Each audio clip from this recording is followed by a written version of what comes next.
Hi viewers, நான் உங்க amyl. எல்லாரும் எப்படி இருக்கீங்க? நம்ம வாய்ஸ் ஆஃப் அமில் யூடியூப் சேனல்ல இன்னைக்கு எதை பத்தி பேச போறோம் அப்படின்னு பார்த்தீங்கன்னா, கடவுளின் தேசம் என்று அழைக்கக்கூடிய கேரளாவின் வயநாடு பகுதியில நிலச்சரிவினால பெரிய பேரழிவு உண்டாயிருக்கு. கிட்டத்தட்ட ஒரு வாரமா செய்தி ஊடகங்கள் மற்றும் சோசியல் மீடியால பார்த்தீங்கன்னா, இதை பற்றிய தகவல் தான் நெறைய வந்துகிட்டே இருக்கு. அங்கு நடக்கக்கூடிய சம்பவங்கள் எல்லாம் நம்ம பார்க்கும்போதும், கேட்கும்போதும் மனசுக்கு அவ்ளோ கஷ்டமா இருக்கு. அங்க என்ன நடந்துச்சு? இந்த நிலச்சரிவு உண்டாக என்ன காரணம்? அங்கு தற்போதைய நிலவரம் என்ன? இத பத்தி தான் இன்னைக்கு நாம இந்த வீடியோல டிஸ்கஸ் பண்ண போறோம். வாங்க வீடியோக்குள்ள போகலாம். அதுக்கு முன்னாடி நீங்க இன்னும் நம்ம சேனல சப்ஸ்கிரைப் பண்ணலன்னா, சப்ஸ்கிரைப் பண்ணி வச்சுக்கோங்க.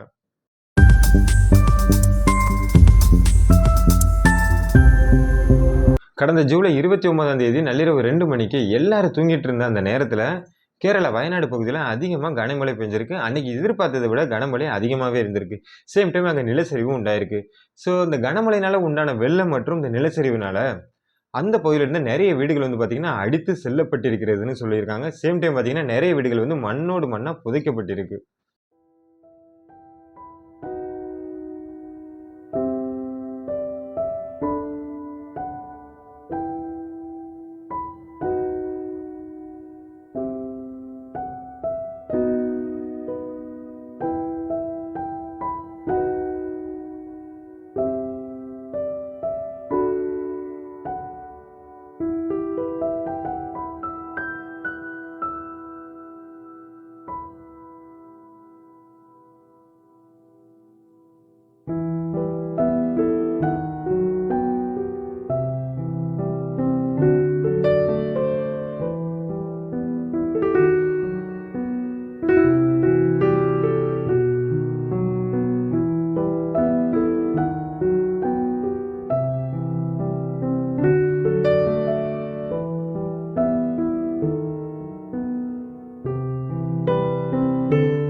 கடந்த 5 நாட்களுக்கு மேலாக மீட்பு பணிகள் வந்து நடைபெற்று வருது. இன்னைக்குள்ள நிலவரப்படி பார்த்தீங்கன்னா, கிட்டத்தட்ட 341 பேர் வந்து இறந்து போயிட்டாங்க. அதுல 250 பேர் வந்து காணல. நெறைய பேர் வந்து மண்ணுக்கு அடியில புதைஞ்சு போயிருக்கலாம் அப்படிங்கிற மாரி தகவல் சொல்றாங்க. அதுபோக பார்த்தீங்கன்னா, 200 பேர மீட்டெடுத்து வந்து ஹாஸ்பிட்டல்ல அட்மிட் பண்ணியிருக்காங்க.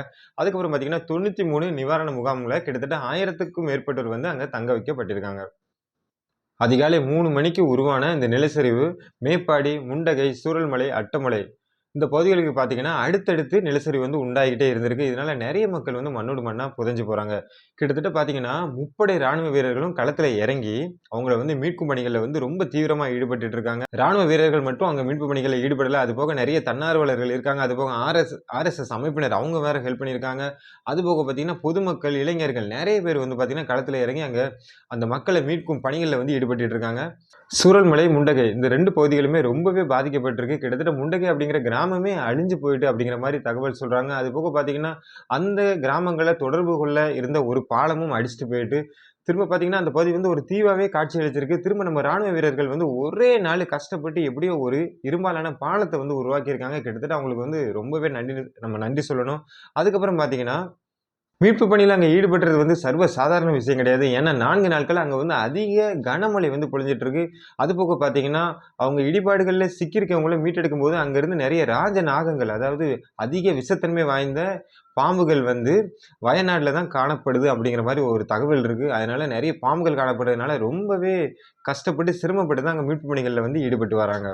அங்க நடக்கக்கூடிய சம்பவங்கள மீட்பு பணியில ஈடுபட்டுட்டு இருக்கவங்க வந்து விவரிக்கும்போது, அத கேட்கவே நமக்கு அவ்ளோ கஷ்டமா இருக்கு. அதாவது பார்த்தீங்கன்னா, நெறைய வீடுகள் வந்து மண்ணோடு மண்ணா புதைஞ்சு போயிட்டு, மேற்கூரை மட்டும் தான் மேல தெரியுது. இவங்க வந்து அவங்கள காப்பாத்துறதுக்காண்டி மேற்கூரையில ஓட்ட போட்டு, அதுக்கப்புறம் உள்ள இறங்கி பார்க்குறாங்க. ஆனா, அங்க இருக்கக்கூடிய காட்சிகள வந்து சத்தியமா சொல்லவே முடியல. அவ்ளோ வேதனையா இருக்கு.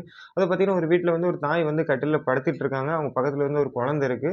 இந்த 2 பேரும் இறந்த நிலையில் காணப்படுறாங்க. அவங்க மேல வந்து மணலால் மூடப்பட்டு இருக்கு அப்படிங்கிற மாரி சொல்றாங்க. இன்னொரு வீட்ல பார்த்தீங்கன்னா, ஒரு குழந்தை வந்து தாயோட மடியில வந்து படுத்திருக்கு. அவங்க வந்து ஒரு சேர்ல உட்கார்ந்திருக்காங்க. அந்த குழந்தைய அரவணைச்சுட்டு இருக்காங்க. ஆனாலும் அவங்க இறந்த நிலையில காணப்படுறாங்க. அவங்க மேல வந்து மணலால் மூடப்பட்டிருக்கு.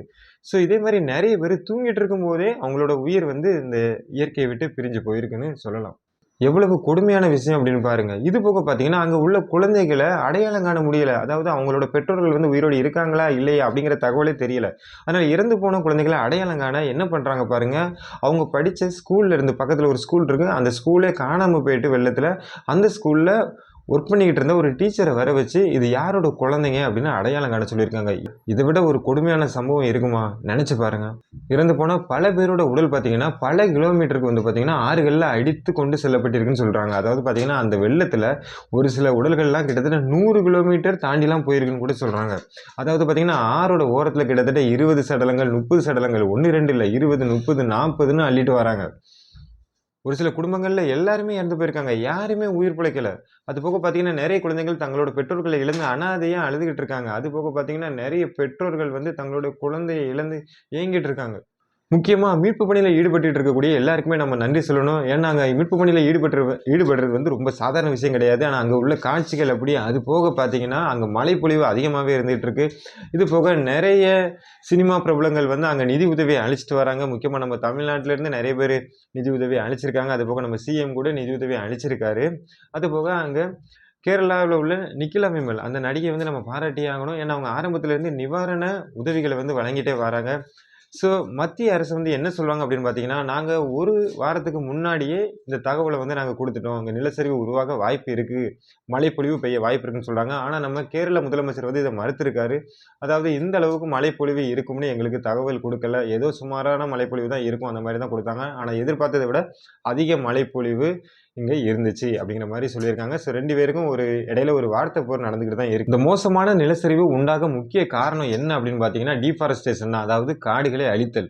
அதாவது பார்த்தீங்கன்னா, நாளுக்கு நாள் அந்த பகுதியில வந்து காடுகள், மரங்கள வந்து இவங்க அழிச்சுட்டே தான் வந்துகிட்டு இருந்திருக்காங்க. அதுபோக பார்த்தீங்கன்னா, பக்கத்துல வந்து நெறைய குவாரிகள் வந்து செயல்பட்டு வந்துட்டு இருந்திருக்கு. இந்த குவாரில உங்களுக்கு தெரியும் வெடி வச்சு தகர்ப்பாங்க. அந்த டைம்ல உண்டாகும் அதிர்வுகளும் இந்த மலை பிரதேசங்கள் வந்து ரொம்ப பாதிப்புக்கு உண்டாக்கியிருக்குன்னே சொல்லலாம். அது போக பார்த்தீங்கன்னா, 1950கள்ல பார்த்தீங்கன்னா, இந்த பகுதிகள் எல்லாமே எப்படி இருந்திருக்கு அப்படின்னு பார்த்தீங்கன்னா, அடர்த்தியான காடுகள். அதாவது அடர்த்தியான காடுகள் நிறைந்த பகுதி தான் இந்த வயநாடு. ஆங்கிலேயர்கள் உள்ள வந்ததுக்கு அப்புறம், அந்த காடுகள எல்லாமே அவங்க அழிச்சுட்டு என்ன பண்றாங்க பாருங்க, தேயிலைய வந்து பயிரிடுறாங்க. தேயிலை பயிரிட்டுருக்காங்க. தேயிலை அப்படிங்கும்போது அதோட வேர்கள் வந்து ரொம்ப ஆழமா போகாது. அந்த மண்ணுக்கு வந்து ஒரு ஸ்ட்ராங்கான பிடிமானத்த குடுக்காது. ஆனா காடுகள், பெரிய பெரிய மரங்கள் இருக்கும்போது என்ன ஆகும் பார்த்தீங்கன்னா, மண் சரிவ வந்து ரொம்பவே தடுக்கும். மண் அரிப்பை தடுக்கும். அதாவது வேர்கள் வந்து ரொம்ப ஆழமா ஸ்ட்ராங்கா வந்து அந்த மண்ண பிடிச்சிருக்கும். இவங்க என்ன பண்ணியிருக்கலாம், அதுக்கப்புறம் கொஞ்சம் கொஞ்சமா அந்த ட்ரீ பிளான்டேஷன வந்து இவங்க மாத்திருக்கலாம். கேரள அரசு வந்து மாற்றுறதுக்கு ஒரு முயற்சிய பண்ணியிருக்கலாம். காடுகள வந்து உருவாக்கியிருக்கலாம். அதுபோக பார்த்தீங்கன்னா, நெறைய ரிசார்ட் கட்டுறதுக்கு வந்து இவங்க அலோவ் பண்ணியிருக்காங்க. அதுபோக நெறைய வீடுகள் கட்டுறதுக்கும் இவங்க அலோவ் பண்ணியிருக்காங்க. அது ரொம்பவே தவறான விஷயம். அதுபோக பார்த்தீங்கன்னா, பசுமையை அதாவது இயற்கையை பாதுகாக்கக்கூடிய நெறைய அமைப்புகள் வந்து கேரளாக்கு கிட்டத்தட்ட 10 வருடங்களா எச்சரிக்கைய விடுத்துட்டு தான் இருந்திருக்காங்க. அதாவது இந்த மாரி நீங்க செயல்ல ஈடுபடாதீங்க. இது உங்களுக்கு பெரிய பாதிப்ப குடுக்கும். எப்பனாலும் நிலச்சரிவு உண்டாகும். ஏன்னா, அதுல அடிப்பகுதியில வந்து நீங்க நெறைய பில்டிங் எல்லாமே கட்டிட்டு வாரீங்க. சாலைகளை அகலப்படுத்துதல், அதுபோக பார்த்தீங்கன்னா, நெறைய மிஷின்ஸ் வந்து பயன்படுத்துறாங்க இவங்க. அதனால உண்டாகக்கூடிய அதிர்வுகள் கூட நிலச்சரிவு, அதாவது இந்த மண்ணரிப்புக்கு வந்து ஒரு காரணமா இருக்கலாம் அப்படிங்கிற மாரி சொல்றாங்க. மரங்கள நம்ம அதிகமா வளர்த்தா மட்டும் தான் அது வந்து மண்ணரிப்ப தடுக்கும். மண் பிடிமானத்த வந்து இன்னும் அதிகமாக்கும். இது எல்லாமே நிலச்சரிவு உண்டாக ஒரு காரணம் தான். இதுக்கப்புறம் நம்ம இயற்கைய வந்து ஒரு காரணமா சொல்லலாம். ஏன்னா, இப்ப பார்த்தீங்கன்னா, கிளைமேட் சேஞ்ச் அதாவது நம்மளோட கிளைமேட் வந்து இப்ப சேஞ்ச் ஆயிட்டே இருக்கு. எப்போ மழை பெய்யுது, எப்போ வெயில் அடிக்குதுன்னே நம்மளால சொல்ல முடியாது. ஏன்னா, அன்னைக்கு எதிர்பார்த்தத விட அதிகமாவே மழைப்பொழிவு இருந்திருக்கு. ஸோ, அதிகமா மழைப்பொழிவு உண்டாகும்போது, கூம்பு மாரி இருக்கக்கூடிய அந்த மணல் பகுதிக்கு மேல மழைநீர் பட, அதோட அடர்த்தி அதிகமாகி கீழ இறங்க தான் பார்க்கும். இது வந்து ஒரு லாஜிக்கான விஷயம் தான். நிலச்சரிவு உண்டாக மனிதனோட ஆக்டிவிட்டீஸ் மட்டும் காரணம் இல்ல, அப்படிங்கிற மாரி ஒரு கருத்து இருக்கு. அதாவது பார்த்தீங்கன்னா, ஏன்னா கடலுக்கு அடியில கூட நிலச்சரிவு உண்டாகுது. அதே மாரி பார்த்தீங்கன்னா, வேற கோள்கள் நம்ம செவ்வாய், புதன் இதே மாரி கோள்கள்ல கூட நிலச்சரிவு உண்டானதுக்கான ஒரு சில சான்றுகள் வந்து இருக்க தான் செய்யுது. சரி, சயன்ஸ்ல நம்ம எவ்வளவோ டெக்னாலஜிலாம் கண்டுபிடிச்சாச்சு. ஏன் அந்த சயன்ஸ நம்ம பயன்படுத்தி இந்த பேரழிவ வந்து முன்கூட்டியே நம்மளால தெரிஞ்சுக்க முடியல? தெரிஞ்சுக்கிட்டோமா? இல்லையா? ஐஎஸ்ஆர்ஓ வேற வானிலை என்ன சொல்லுது? வானிலை மாற்றங்கள நமக்கு தெரிவிக்கிறதுக்காண்டி நெறைய சேட்டலைட்ட வேற அனுப்பிட்டே இருக்காங்க. கண்டிப்பா அப்ப தகவல் அவங்க குடுத்திருப்பாங்களா? அப்படின்னு உங்களுக்கு ஒரு கொஸ்டின் இருக்கும். அதுக்கு நான் பதில் சொல்றேன். நம்ம இஸ்ரோ வந்து கேரள அரசுக்கு அன்னைக்கு ஒரு தகவல் குடுத்திருக்காங்க. அதுபடி பார்த்தீங்கன்னா, 29ஆம் தேதி ஜூலை ராத்திரி மழைப்பொழிவு பெய்யறதுக்கு ரொம்ப வாய்ப்பு அதிகமாவே இருக்கு. கிட்டத்தட்ட பார்த்தீங்கன்னா, மேகக்கூட்டங்கள் வந்து அங்க அதிகமாவே ஃபார்ம் ஆயிருக்கு. அந்த மேகக்கூட்டங்கள் வந்து இதுக்கு முன்னாடி 2019ல கேரளாவுல மழை வெள்ளம் வந்துச்சுல்ல, அந்த டைம்ல உருவாகுன மாரி பெரிய அளவிலான மேகக்கூட்டங்கள் வந்து அங்க ஃபார்ம் ஆயிருக்கு. அப்படிங்கிற மாரி ஒரு தகவல் வந்து குடுத்திருக்காங்க. ஸோ அவங்க எதிர்பார்த்த மழை அளவு பார்த்தீங்கன்னா, 64 மில்லிமீட்டர்ல இருந்து 204 மில்லிமீட்டர் வரைக்கும் தான் அவங்க எதிர்பார்த்தாங்க. ஆனா அன்னைக்கு எதிர்பாராத விதமா 374 மில்லிமீட்டர் மழைப்பொழிவு வந்து அங்க பெஞ்சிருக்கு. இத யாருமே எதிர்பார்க்கல. அதனால தான் அடுத்தடுத்து அந்த இடங்கள்ல வந்து நிலச்சரிவு உண்டாயிருக்கு அப்படிங்கிற மாரி ஒரு கருத்த சொல்றாங்க. இந்த தகவல வந்து கேரள அரசுக்கு குடுத்திருக்காங்க. ஆனா அவங்க எதிர்பார்த்த மாரி அதிக அளவு மழைப்பொழிவு வந்து பெஞ்சிருக்கு. இதுக்கு முக்கிய காரணம் என்ன அப்படின்னு பார்த்தீங்கன்னா, கிளைமேட் சேஞ்ச் அதாவது காலநிலை மாற்றங்கள்னு சொல்லலாம். ஏன்னா நம்ம அதிகமா எரிபொருள் பயன்படுத்துறோம். அதாவது கார்பன் மோனாக்சைடோட அளவு வந்து அதிகமாயிட்டே போகுது. அதனால பசுமை இல்ல வாயு, பசுமை வெப்ப விளைவு இதெல்லாம் நீங்க கேள்விப்பட்டிருப்பீங்க. அந்த காரணத்தினால நம்ம பூமியோட மேற்பரப்புல வெப்பம் அதிகமாயிட்டே போகுது. இதனால காலநிலை சேஞ்ச் ஆகுது. நம்ம எதிர்பார்த்தத விட அதிகமாவே மழைப்பொழிவு வந்து பெய்யுது. அதுபோக பார்த்தீங்கன்னா, காடுகள் அழித்தல் இந்த மாரி நெறைய விஷயங்களும் இதுக்கு முக்கிய காரணமா இருக்கு. இதுபோக கேரள அரசு என்ன சொல்றாங்க அப்படின்னு பார்த்தீங்கன்னா, குறைந்த இடத்துல அதிக மக்கள் வசிக்கக்கூடிய மாநிலம் கேரளா தான். அதாவது பார்த்தீங்கன்னா, மக்கள் தொகை அடர்த்தி அதிகம் கொண்ட மாநிலம் வந்து கேரளா. அதனால அவங்க வேற எங்க போய் வசிப்பாங்க? இங்க காணப்படக்கூடியதுல பெரும்பாலும் மலைப்பிரதேசங்கள் தான். அங்க தான் மக்கள் வசிக்கிறாங்க. இத விட்டு நாங்க எங்க போவோம்? அதுபோக பார்த்தீங்கன்னா, எங்களோட தேவைகளுக்காண்டி தான் நாங்க காடுகள அழிக்கிறோம். அதாவது நம்ம கூட இப்போ நல்ல தேக்கு மரத்துல செஞ்ச சேர் வேணும்பா, கட்டில் வேணும்பா அந்த மாரி கேட்கிறோம். அப்படிங்கும்போது அடிப்படை தேவைகளுக்காக தானே நாங்க காடுகள அழிக்கிறோம். அப்படிங்கிற மாரி வேற ஒரு பதிவு சொல்லியிருக்காங்க. இன்னும் ஒரு முக்கியமான செய்திய கேட்டீங்கன்னா, நீங்க ரொம்பவே அதிர்ச்சி அடைஞ்சிருவீங்க. அதாவது பார்த்தீங்கன்னா, NRSC national remote sensing centre. இவங்க வந்து பிப்ரவரி மாதமே ஒவ்வொரு மாநிலங்களுக்கும் ஒரு அறிக்கைய வந்து அனுப்பி வச்சிருக்காங்க. அந்த அறிக்கைப்படி பார்த்தீங்கன்னா, தமிழ்நாடு உட்பட 17 மாநிலங்கள், 2 யூனியன் பிரதேசங்கள் மொத்தம் 147 மாவட்டங்கள்ல வந்து நிலச்சரிவு உண்டாகுறதுக்கான வாய்ப்பு அதிகம் அப்படின்னு ஒரு அறிக்கை வந்து அனுப்பி வச்சிருக்காங்க. இதுல முக்கியமா கேரளால பார்த்தீங்கன்னா, வயநாடு, கோழிக்கோடு, மலப்புரம், கண்ணூர் இந்த மாரி முக்கியமான மாவட்டங்கள்லாம் இடம்பெற்றிருக்கு. அது போக பார்த்தீங்கன்னா, நம்ம வயநாடு வந்து 13வது இடத்துல இருக்கு. அந்த 147 மாவட்டங்கள் லிஸ்ட்ல வந்து வயநாடு 13வது இடத்துல இருந்திருக்கு. அதாவது பார்த்தீங்கன்னா, அவங்க பிப்ரவரி மாதமே அனுப்பிச்சு வச்சுட்டாங்க. இவங்க என்ன பிப்ரவரி, அப்புறம் மார்ச், ஏப்ரல், மே, ஜூன் இனி என்ன வந்துற போகுது அப்படிங்கிற மாரி ரொம்ப அலட்சியமா செயல்பட்டுருக்காங்க நம்ம கேரள அரசு. அதாவது பார்த்தீங்கன்னா, பிப்ரவரி மாதமே இந்த அறிக்கைய வந்து அவங்க அனுப்பி வச்சுட்டாங்க. ஆனா, அப்படி என்ன நடந்துற போகுது? பிப்ரவரி, மார்ச், ஏப்ரல், மே, ஜூன் வந்தாச்சு. இனி என்ன நடந்துற போகுது அப்படின்னு ரொம்ப அலட்சியமா இருந்திருக்காங்க நம்ம கேரள அரசு. இந்த பட்டியல்ல கோயம்புத்தூர் 36வது இடத்தையும், திண்டுக்கல் வந்து 41வது இடத்தையும், அதுபோக பார்த்தீங்கன்னா கன்னியாகுமரி 43வது இடத்தையும், நெல்லை மற்றும் தென்காசி 72வது இடத்தையும், நீலகிரி வந்து 85வது இடத்தையும் பிடிச்சிருக்கு. பாருங்க, கண்டிப்பா தமிழ்நாட்டிற்கு இதே மாரி நிலச்சரிவு உண்டாக வாய்ப்பு வந்து இந்த மாரி மாவட்டங்கள்ல வந்து அதிகமாவே இருக்குன்னு சொல்றாங்க. அதனால இப்ப வந்து வயநாடு, அடுத்தது வந்து என்னது தமிழ்நாடு தான் அப்படிங்கிற மாரி நெறைய பேர் வந்து ஒரு கருத்த சொல்லிட்டு வராங்க. தமிழ்நாடு அரசு இதுக்கு ஏத்த மாரி ஒரு சில முன்னெச்சரிக்கை நடவடிக்கை எல்லாம் கண்டிப்பா எடுக்கணும். கேரள அரசு கொஞ்சம் முன்னெச்சரிக்கை நடவடிக்கைகள எடுத்திருந்தாங்கன்னா, இந்த மேப்பாடி, சூரல்மலை, முண்டகை, அப்புறம் அட்டமலை இந்த மாரி பகுதிகள்ல உள்ள மக்கள வந்து கண்டிப்பா காப்பாத்தியிருக்கலாம். அதாவது யாரோ ஒருத்தங்க பண்ண தப்புனால தான் இந்த மாரி பாதிப்புகள் நடக்கு. அதாவது பார்த்தீங்கன்னா, ஐஎஸ்ஆர்ஓ அப்புறம் அந்த என்ஆர்எஸ் இவங்க எல்லாமே கரெக்ட்டா அந்த தகவல வந்து அனுப்ப தான் செய்றாங்க. ஆனா, எந்த அரசாங்கமும் இத வந்து ஒரு பொருட்டாவே மதிக்கிறதில்ல. அதாவது கண்டிப்பா அந்த தகவல் வந்து கலெக்டர் கையில போகும். எல்லார் கையிலும் போய் அவங்க வந்து ஒரு நடவடிக்கை எடுக்கணும். இந்த மாரி முன்னெச்சரிக்கை நடவடிக்கை குடுத்து இவங்க ஏன் எடுக்க மாட்றாங்க அப்படின்னு யோசிக்கும்போது, கண்டிப்பா அதுக்கு இடையில வந்து அரசியல் இருக்கு. அரசியல் அப்படிங்கிறத நம்ம உடைச்சா தான் மக்கள வந்து நம்ம பாதுகாக்க முடியும். நான் மேல சொன்ன தகவல் வந்து கண்டிப்பா இதுவரைக்கும் எத்தன பேருக்கு தெரிஞ்சிருக்கும்னே தெரியல. இப்ப தான் அவங்க நெறைய பேருக்கு தெரிய வந்திருக்கும். இப்படி ஒரு அமைப்புலாம் இருந்திருக்கா? இவங்க வந்து முன்னாடியே இந்த மாரி எச்சரிக்கைலாம் குடுத்துருக்காங்களா? இவங்க ஏன் அப்ப இத செய்ய மாட்டுக்காங்க? அப்படின்னு இப்போ உங்களுக்கு ஒரு கொஸ்டின் வரும். இனிமேலாவது இதே மாரி சம்பவங்கள் வந்து நடக்காம இருக்கணும்னா, நாம கண்டிப்பா இயற்கையை பாதுகாக்கணும். முக்கியமா பார்த்தீங்கன்னா, மேற்கு தொடர்ச்சி மலைகள்ல வந்து பார்த்தீங்கன்னா, 85% பாதுகாக்க வேண்டிய பகுதிகள் தான். இன்னும் ஒரு சில முக்கியமான விஷயம் என்னன்னா, இந்த மாரி இடங்கள்ல வந்து அரசாணைப்படி, இங்க வந்து கட்டுமான பணிகள் எதுவுமே நாம நடத்த விடக்கூடாது. அதாவது காடுகள் அழிக்கக்கூடாது, கட்டுமான பணிகளும் நடத்த விடக்கூடாது. இந்த மாரி பணிகள மேற்கொண்டு நடத்திட்டு இருந்தாங்கன்னா, கண்டிப்பா பேரழிவ தான் உண்டாக்கும். அதாவது பார்த்தீங்கன்னா, கேரள அரசாங்கம் வந்து சுற்றுலாத்துறை மூலமா அவங்க வருமானம் அதிகமா வருது அப்படிங்கிறதுக்காண்டி நெறைய கட்டுமான பணிகள வந்து அவங்க கட்டுமான பணிகள வந்து செயல்பட வந்து அனுமதி குடுத்துருக்காங்க அப்படிங்கிறது தான் இது உண்ம. ஆனா, இப்போ நெறைய மக்கள இழந்துகிட்டு இருக்கிறதும் அவங்க தான். இனிமேலாவது நாம வந்து ரொம்ப கவனமா இருக்கணும். இயற்கைய வந்து பாதுகாக்கணும். இயற்கை வளங்கள வந்து நாம அழிக்கக்கூடாது. இயற்கையோடு ஒன்றி வாழ நம்ம கத்துக்கணும். இயற்கைக்கு அகைன்ஸ்டா நாம ஏதாவது ஒரு செயல செஞ்சோம்னா, இதே மாரி பேரழிவ தான் நாம சந்திக்கணும். கேரளால மட்டும் நடக்காது. இதே மாரி நம்ம தமிழ்நாடு ஏன் எங்கனாலும் நடக்கலாம். அதுக்கான வாய்ப்புகள் வந்து அதிகம். அதனால நம்ம இயற்கைய வந்து பாதுகாக்கிற விஷயத்துல வந்து ரொம்ப கவனமா இருக்கணும். இயற்கை எப்போதுமே நம்மள வந்து அழிக்கணும் அப்படின்னு நெனைக்காது. அதுக்கு எக்ஸாம்பிளா பார்த்தீங்கன்னா, அந்த வயநாட்ல நடந்த ஒரு சம்பவத்த கூட சொல்லலாம்.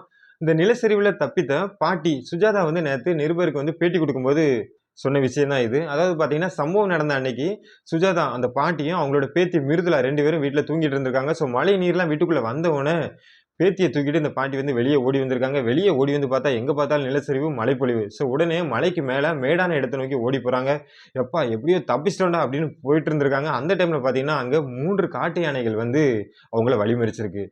உடனே இந்த பாட்டி நீல் டவுன் போட்டு, முட்டு போட்டு அந்த யானைகிட்ட அழுதுருக்காங்க. "நான் இப்ப தான் அங்கருந்து எப்படியோ தப்பிச்சு இங்க வந்திருக்கேன்.